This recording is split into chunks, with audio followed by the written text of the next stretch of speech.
আমরা যখন ভগবানের প্রসাদ খাই আমাদের কিন্তু এই জিনিসগুলো অবশ্যই কিন্তু ধ্যান রাখতে হবে। কোনগুলো? যেগুলো হচ্ছে আমরা যখন প্রসাদ খাবো, প্রসাদ খাওয়ার পর আমরা অনেকে দেখি যে থালার মধ্যে একটুখানি উচ্ছিষ্ট থেকে যায়। তো সেই উচ্ছিষ্টটা আমরা কি করি? অনেকের মনে জাগে যে ওই উচ্ছিষ্ট খাবারটা আমাদের কোনো পশু পাখিকে খাইয়ে দিই। কিন্তু এতে আমাদের অনেক বড় অপরাধ লাগে। আমাদের যদি পশু পাখিকে খাওয়ানোর ইচ্ছেই হয়, তাহলে আমাদের আলাদা করে প্রসাদ বার করে কিন্তু আম পশু পাখিকে খাওয়ানো উচিত। কারণ এটা হচ্ছে সাধারণ কোনো ভোজন নয়, এটা হচ্ছে ভগবানের প্রসাদ। তো এইজন্য প্রসাদ খাওয়ার সময় এটা আমাদের ধ্যান অবশ্যই রাখতে হবে।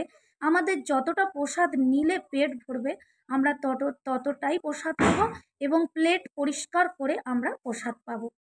তো আমাদের এটা অবশ্যই ধ্যান রাখতে হবে। আমাদের উচ্ছিষ্ট খাওয়ার কিন্তু শেষের উচ্ছিষ্ট খাওয়ার আমাদের পশু পাখিকে খাওয়ানো ঠিক হবে না। তো এটা আমাদের অবশ্যই ধ্যান রাখতে হবে। রাধে, রাধে।